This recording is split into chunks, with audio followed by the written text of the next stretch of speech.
The Grand Hall of the Imperial High Council gleamed under the light of 3 artificial suns. 12 council members sat around a floating table made of rare metals, their scaled skin reflecting different colors as they moved. At the head of the table, High Commander Reed watched the holographic display with growing concern. "Play the report again," he ordered, his outer membrane flickering with worry. The hologram flickered to life, showing a small blue planet in a forgotten corner of the galaxy. The automated voice began its report. Planet designation: Earth. Species: human. Technological advancement rate: unprecedented. Around the table, council members shifted uncomfortably. They had conquered thousands of worlds over 20,000 years, but something about this report felt different. In the span of 300 years, they have progressed from primitive combustion engines to basic space travel, the report continued. Their military advancement rate exceeds all known species by a factor of 10. Admiral Wells, a veteran of countless conquest campaigns, stepped forward. His battle-scarred exoskeleton showed marks from hundreds of victories. "High Council, I must insist we approach this situation differently." His voice carried the weight of experience. "These humans, they're not like the others." Councillor Blake laughed, the sound echoing through the chamber. "Another primitive species with pointy sticks and basic spaceflight. What could possibly concern you, Admiral?" Admiral Wells activated his personal projector. Images of human warfare throughout history filled the air around them. "Look at their history. While we evolved through peaceful cooperation, they evolved through constant conflict. Every major advancement in their history came from warfare." The council chamber fell silent as images of human battles played out before them. Tanks rolling across battlefields, ships crossing vast oceans, aircraft dominating skies, and early space vessels reaching for the stars. "Most concerning," Wells continued, "is their adaptation speed. When they encounter a new weapon or technology, they don't just copy it, they improve it. Their entire history is an endless cycle of innovation through conflict." High Commander Reed leaned forward, his crystalline eyes focusing on a particular image. A human settlement rising from the ashes of destruction. "They rebuild faster than any species we've encountered." "Precisely," Wells nodded. "Most species take generations to recover from major conflicts. Humans, they seem to thrive on it. They call it rising from the ashes. Their cities, destroyed in war, come back stronger and more advanced than before." Councillor Blake waved a dismissive appendage. "Numbers, Admiral. Give us numbers." "Their current military force is primitive compared to ours," Wells admitted. "But their rate of advancement, in the time it takes us to implement one military innovation, they create and perfect dozens. They've had more wars in their short history than the entire empire has seen in 20 millennia. The youngest council member, Turner, spoke up. "Then we should strike now, while they're still weak. Standard subjugation protocol." Wells' outer membrane darkened, a sign of extreme distress. "That would be our worst mistake. Right now, they're divided, fighting among themselves. An outside threat." He paused, letting his words sink in. "It would unite them. And a united human race, focused entirely on warfare against us. That's not an enemy we want to create." High Commander Reed studied the battle footage playing before them. "What do you suggest, Admiral?" "Leave them alone. Mark their sector as restricted. Let them develop without our interference. Because if we strike," Wells' voice grew heavy, "we won't be starting a conquest. We'll be starting something the humans call a total war. A concept unique to them, where every resource, every industry, every living being is dedicated to the war effort." The council chamber erupted in dismissive chatter. Councillor Blake stood, his voice cutting through the noise. "Absurd. We are the Imperial fleet. We have conquered galaxies. No primitive species can stand against us." High Commander Reed raised his hand for silence. "Thank you, Admiral Wells. The Council will consider your warning. However, our protocols are clear. We will proceed with standard observation and evaluation. Dismissed. As Wells left the chamber, he paused at the door, looking back at the image of Earth still floating above the table. In all his years of service, he had never felt such a sense of impending doom. The Empire, in its arrogance, was about to wake something it didn't understand. They would learn, as he had, that humans didn't just wage war, they revolutionized it. And if the Empire struck first, they would learn why every species that had ever fought humans had one piece of advice. The Imperial diplomatic vessel Peacebearer dropped out of faster-than-light travel at the edge of the Sol system. Its sleek, crystalline hull gleamed in the light of Earth's sun. Captain Gray of Earth's United Defense Force watched the alien ship's approach on his command center's main screen. "Beautiful ship," his weapons officer commented. "Shame about all the hidden weapon ports." Gray nodded, his face grim. 6 months of observing the vessel's approach had given Earth scientists plenty of time to analyze its structure. What the aliens thought was cloak technology was embarrassingly obvious to human thermal imaging. "Status of the defense grid?" Gray asked, his eyes never leaving the screen. "All satellites in position, sir. Missile platforms masked as communication arrays. Fighter squadrons ready in lunar orbit." His officer paused. "They haven't detected any of it." The Peacebearer settled into orbit, exactly where Earth's military had predicted. A transmission flickered across their screens. "People of Earth, we come in peace as representatives of the Galactic Empire." Gray allowed himself a small smile. The translation software they'd developed while monitoring the aliens' approach worked perfectly. Another advantage the Empire didn't know they had. The alien ship's commander, appearing on screen, looked like a cross between a mantis and a dolphin. "We invite your world leaders to a diplomatic meeting aboard our vessel." Earth's response was coordinated and practiced. "We are honored," the United Earth President responded from a secure bunker. "However, our customs require first meetings to be held on neutral ground. We have prepared a space station for this purpose." In the Imperial ship's command center, Commander Port turned to his security chief. "Curious. The humans have a space station.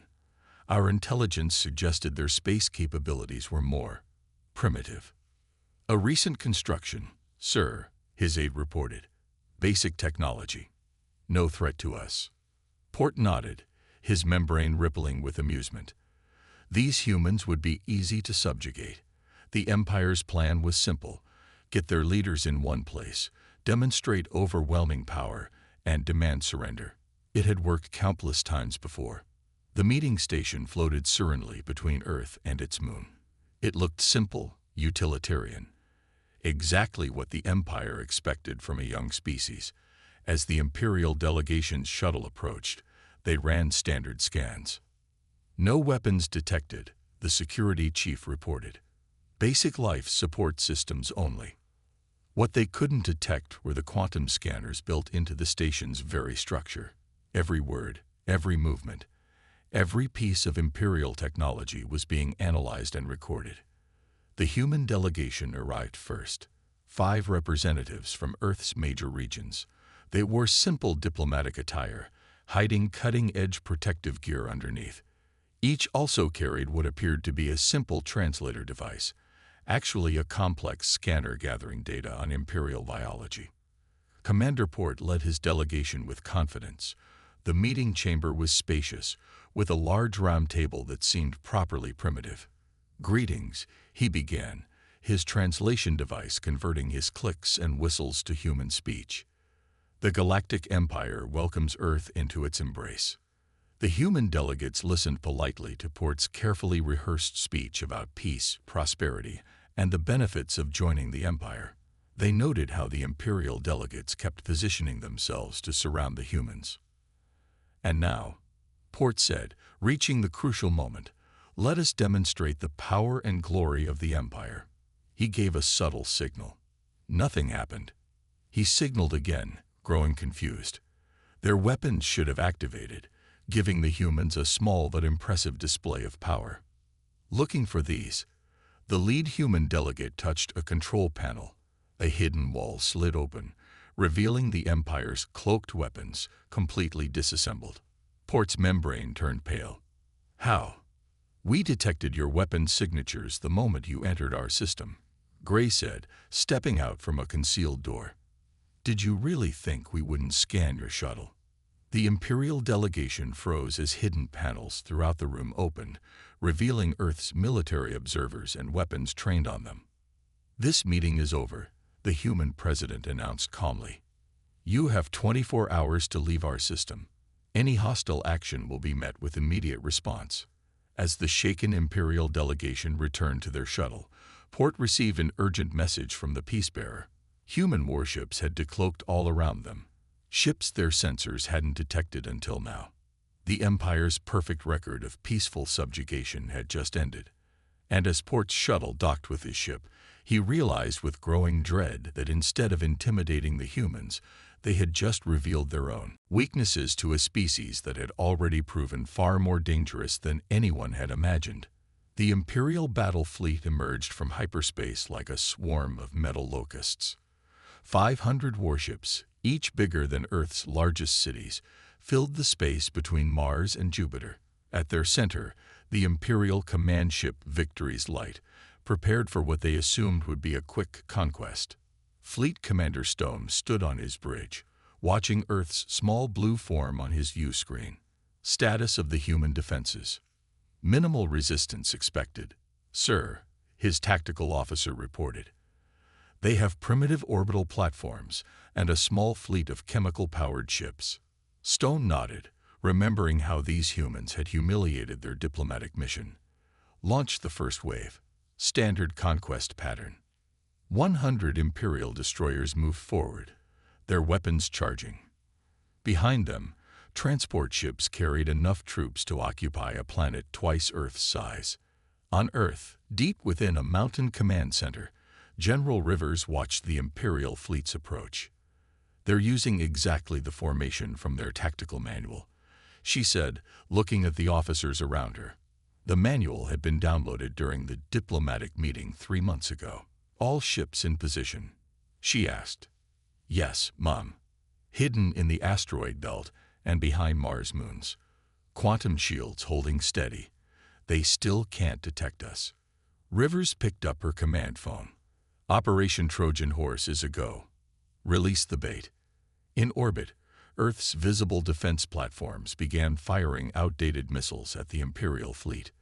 The humans' apparent primitive weapons scattered harmlessly against Imperial shields. Stone laughed. "Such primitive technology. Begin the primary attack run." His ships moved forward in perfect formation, just as they had in thousands of previous conquests. That's when everything went wrong. The asteroids behind his fleet suddenly moved. "Sir," his sensor officer screamed. "Multiple ships decloaking behind us. Human warships, hidden using technology reversed engineered from the Imperial diplomatic vessel, emerged from their hiding spots. They didn't attack like any fleet Stone had ever seen. Instead of maintaining formation, each ship acted independently, striking from random vectors. Impossible." Stone watched as human ships darted between his carefully organized fleet formations. "Their ships are moving faster than their primitive technology should allow." "Sir, they're using our own shield frequencies against us," his tactical officer reported in panic. "They must have scanned them during the diplomatic mission." The human ships struck like wolves among sheep, their weapons perfectly calibrated to slip through Imperial defenses. They didn't target the weapons or engines as Imperial doctrine dictated. Instead, they hit life support systems, communication arrays, and shield generators, targets no primitive species should have known about. "Launch fighters," Stone ordered. Thousands of Imperial strike craft poured from their carrier ships. The humans were ready for this too. The primitive defense platforms suddenly transformed, revealing themselves as automated drone launchers. Swarms of small, agile human fighters emerged, engaging the Imperial fighters with impossible maneuvers. "Sir, these can't be human pilots," an officer reported. "Their movements are too precise." "They're drones," another officer realized with horror. unmanned craft. The humans aren't even risking their lives. Stone watched in disbelief as his perfect formation collapsed into chaos. Human ships would strike, then vanish into cloaked status, only to appear somewhere else. Their electronic warfare systems, copied from Imperial technology, but modified in ways Stone had never seen, wreaked havoc with his fleet's coordination. "Sir, we're losing ships in the rear." The tactical display showed human vessels using captured Imperial destroyers as shields while they fired on other Imperial ships. "They've taken control of 3 of our destroyers." Stone slammed his appendage on his command console. "All ships, regroup at Rally Point Beta. We must restore order to the—" A human ship decloaked directly in front of his bridge. It was smaller than his command ship, but its design was like nothing in Imperial records. The last thing Stone saw was a new type of weapon charging on its bow, one that combined Imperial energy technology with human missile designs in a way that should have been impossible. The bridge of the Victory's light vanished in a flash of light. Without central command, the Imperial fleet fell into disarray. By the time the battle ended, half of Stone's ships were destroyed or captured. The rest retreated in panic, carrying with them the terrible news. The humans didn't just fight wars. They revolutionized them. And the Empire had just discovered this in the worst possible way. The Imperial Military Archive was usually a quiet place. But today, the massive crystal dome echoed with urgent voices as the Empire's top military analysts gathered for an emergency session. The holographic displays showed countless images of human history, each more disturbing than the last. Chief Analyst White stared at the data streaming across his screens, his outer membrane paling with each new revelation. "This can't be right," he whispered. "Run the historical analysis again." His assistant pulled up more records, captured from Earth's networks during their brief diplomatic contact. "Sir, we've verified it 3 times. These humans, they've had more wars in their recorded history than the entire Empire has had in 20,000 years." The room's central display showed Earth's military evolution. Images flashed by. Ancient humans with spears, knights in armor, gunpowder weapons, tanks, aircraft, and finally, their current space-age technology. "Look at this pattern," White pointed to a timeline. Every major technological advancement in their history came from warfare. They developed nuclear power to make weapons. They went to space because of a military competition. They even invented their worldwide communication network for military purposes. Another analyst, Brown, brought up a new set of data. "Sir, you need to see this.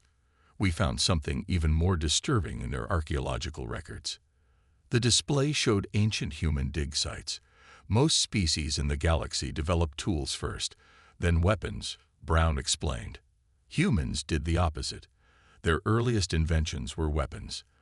They made spears before they made proper farming tools. White's membrane rippled with distress. How is that even possible? A species that prioritizes combat over survival. "That's just it, sir." Brown displayed more data. For humans, combat is survival. They evolved as persistence hunters, chasing prey until it collapsed from exhaustion. They developed throwing weapons before any other species thought to use ranged combat. They're the only known species that can effectively use projectile weapons without cybernetic assistance. The room fell silent as images of human combat training appeared. Soldiers running with heavy packs, fighting in extreme conditions, adapting to any environment. Their physical endurance is unprecedented, another analyst noted. They can fight in temperatures that would kill most species. They can survive injuries that should be fatal. And he paused, checking his data again. They actually get stronger when they survive hardship. White moved to another display showing the recent battle in the Sol system. This explains their unusual tactics. No Imperial commander would have thought to use asteroids as hiding spots. No species we encountered would think to turn their own automated defense platforms into trap weapons. "Sir," Brown interrupted, his voice shaking. "There's more. Look at their entertainment. The screens filled with scenes from human movies, games, and books. Countless stories about war, about fighting against impossible odds, about never surrendering. They don't just study war, Brown explained. They fantasize about it. They create thousands of fictional scenarios about fighting superior forces. Every possible combat situation we could encounter. They've already imagined it and planned for it in their entertainment. White sank into his chair, his analytical mind finally grasping the full picture. We've made a terrible mistake. We judged them by their current technology level, but that's not what makes them dangerous. He looked around the room. Most species advance their technology, then adapt their warfare. Humans, they adapt their warfare instantly and force their technology to catch up. Sir, a young analyst asked, what do we do? White stared at an image of Earth, this small blue planet that had just handed the Empire its first major defeat in millennia. We've been conquering worlds for 20,000 years using the same basic strategies. It worked because every species we met thought like us. He gestured at the displays. But humans, they don't think like anyone else. They don't fight like anyone else. And now, he didn't need to finish. Everyone in the room could see the latest reports. Humans were already adapting Imperial technology, improving it in ways the Empire had never considered. They didn't just copy, they innovated. Send word to High Command, White ordered. The humans aren't just another enemy. There's something we've never encountered before. A species that achieves peace through war, advances through conflict, and grows stronger through adversity. As the analysts rushed to compile their reports, White added quietly, and may the Ancient Ones help us, because we just gave them a reason to show the galaxy exactly what they're capable of. Admiral Black stood on the bridge of Earth's first true warship, the Revenge, watching his crew make final preparations. The massive vessel, built using reverse-engineered Imperial technology, was nothing like the Empire had ever seen. Where Imperial ships were elegant, this was brutal. Where they had beauty, this had purpose. All systems ready, sir, his first officer reported. The new FTL drive is stable. Black nodded, remembering how quickly humans had adapted the captured Imperial technology. What had taken the Empire centuries to develop, Earth's scientists had rebuilt and improved in months. Status of the fleet. All 30 ships report ready. Hybrid weapon systems are charged. Quantum shields at full power. The human fleet hung in space like a pack of wolves ready to hunt. Each ship was different, an experiment in combining human innovation with Imperial tech. No two were exactly alike, a concept that would horrify the standardization-loving Empire. Begin Operation Payback, Black ordered. Jump coordinates locked on Imperial Colony World Outpost 7. The human fleet vanished in flashes of light, using jump technology that the Empire thought impossible for primitives to understand. They emerged above a golden world, home to one of the Empire's largest shipyards. Imperial sensors barely had time to register the human ships before the attack began. But this wasn't the coordinated formation-based warfare the Empire understood. This was human combat doctrine applied to space warfare. Each ship attacked independently, using tactics drawn from Earth's long history of warfare. Some vessels executed submarine-style ambush attacks. Others employed World War II fighter pilot maneuvers scaled up to spacecraft. One group even recreated ancient Roman legion tactics in three-dimensional space. Sir, his tactical officer called out, Imperial Defense Fleet is responding exactly as predicted. They're forming their standard defensive shell. Black smiled, launched the new weapons. From the human ships emerged swarms of drones, but not normal drones. Each carried a piece of Imperial shield technology, modified to create a focused reach point. Behind them came the real surprise, missiles combining Imperial energy weapons with human nuclear technology. The Imperial defenders, trained to fight in perfect formation against enemies that did the same, found themselves facing organized chaos. Human ships attacked from all angles, their hybrid weapons bypassing Imperial defenses. Their shipyards are exposed, the tactical officer reported. But, sir, there are civilian population centers nearby. Launch precision strikes only. Black ordered. We're not here for revenge against civilians. Disable their military capability, nothing more. This was another concept the Empire struggled to understand. In their experience, total war meant exactly that, total. But humans, despite their capacity for violence, had developed rules of warfare, concepts of civilian protection, and military honor. The Imperial defenders watched in horror as human ships executed maneuvers that their tactical computers said were impossible.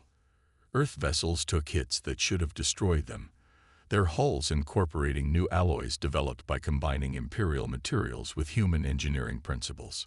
Sir, they're launching their counterattack, his officer reported. Exactly on schedule, Black responded. Execute Phase 2. The human fleet scattered in what looked like chaos to Imperial tacticians, but this was far from random. Each movement was calculated, drawing from thousands of years of human military strategy. Suddenly, the scattered human ships revealed their true purpose. Hidden behind them were specialized vessels carrying a weapon the Empire had never imagined. A massive electromagnetic pulse, modified with Imperial technology to affect their advanced systems. The Imperial fleet froze in space as their systems crashed. Their perfect formation became their perfect weakness, clustered together exactly as the humans had planned. All ships, execute containment protocol. Black ordered. Secure their vessels. Remember, we want their technology intact. As human boarding parties entered the disabled Imperial ships, Black received reports from across the sector. Similar attacks had been launched against 5 other Imperial strongholds, each using different tactics, each impossible to predict because they drew from humanity's vast library of warfare innovation. The Empire had fought humans primitive because they lacked unity in design and doctrine. They never understood that this variety, this chaos, was humanity's greatest strength. As Black watched his crews secure their objectives, he knew the Empire was learning a harsh lesson. They hadn't found a primitive species to conquer. They'd awakened humanity's full potential for warfare. And now, they would face every combat. Innovation from thousands of years of human conflict, all at once. And this was just the beginning. The Imperial High Council chamber, once a place of calm confidence, now echoed with panicked voices. Emergency lights flashed as reports of human victories poured in from across the galaxy. The elegant floating table was covered in holographic displays showing fallen Imperial strongholds. High Commander Reed's membrane had turned almost white with stress. How many worlds have we lost? 17 colonies and military bases in the past month alone, his aide reported. The humans, they never attacked the same way twice. We can't predict their strategies. Counselor Blake, who had once dismissed humans as primitives, now trembled as he watched footage of the latest battle. Human ships were using Imperial technology in ways that should have been impossible, combining it with their own innovations to create weapons that bypassed every Imperial defense. We must unite the other species against them, Blake suggested desperately. Surely our client races will help us. A new hologram appeared, showing Ambassador Green. Sir, about that. 3 of our subject worlds have declared independence after seeing the humans succeed. They're asking Earth for military support. The council chamber erupted in chaos. In 20,000 years of Imperial history, no subject world had ever dared to rebel. Now, humanity's success was inspiring others. What about our request for support from the ancient races? Reed asked. Green's membrane flickered with embarrassment. They refused to meet with us. One of their representatives said, and I quote, "Anyone foolish enough to provoke the humans deserves what they get." Reed slumped in his chair. The Empire's mighty military doctrine, unchanged for millennia because it had always worked, was falling apart against human innovation. "Show me the latest analysis," he ordered. The central display activated, showing a comparison of Imperial and human military development. The Imperial line was straight, showing steady but slow progress over thousands of years. The human line shot upward at an impossible angle. They're advancing too fast, the military analyst explained. They don't just copy our technology. They reimagine it. Look at this. The display showed a human ship using a modified Imperial engine. We use these for propulsion. The humans. They turned it into a weapon. They're doing things with our technology that we never even considered possible. Surely we still have advantages, Blake insisted. Our production capacity is useless, interrupted Admiral Wells, entering the chamber. The old veteran looked tired but grimly satisfied. Humans don't need massive shipyards. They're converting civilian factories to military production, just like they did in their ancient wars. Every defeat teaches them. Every battle makes them stronger. He walked to the central display, pulling up images of Earth's latest innovations. Their entire civilization is mobilizing for war, but not like we do. They maintain their civilian sector, their entertainment, their normal lives, all while fighting us. They call it a wartime economy. How is that possible? Blake demanded. Because they've done it before. Countless times. Wells showed historical records from Earth's many wars. Look at how they transformed their industries in their world wars. They can adapt their entire civilization for conflict while keeping their society intact. It's like they're designed for it. The council watched in horror as more reports arrived. Human ships were appearing everywhere, using tactics from their long history of warfare. Space battles that mimicked ancient naval engagements. Guerrilla strikes based on resistance movements. Diplomatic and economic warfare learned from centuries of conflict. They're not just fighting our military, Wells explained. They're attacking our supply lines, our economy, our allies' confidence in us. They call it total war, but not like we understand it. They're dismantling our empire piece by piece. High Commander Reed stood, his proud bearing finally broken. Options. Wells looked around the chamber, at the faces of beings who had never known defeat, who had never imagined their perfect empire could fall. We have two choices: continue fighting and watch everything we built crumble, or do something no Imperial commander has ever done. You can't mean. Blake's membrane turned gray with shock. Yes, Wells nodded. We must sue for peace, before the humans show us just how much more they can innovate in warfare. The chamber fell silent. In all their history, the Empire had never offered peace. They had only accepted surrender from others. But as more emergency signals lit up the chamber's displays, they realized a terrible truth. They weren't fighting a primitive species. They were fighting humanity at its most powerful.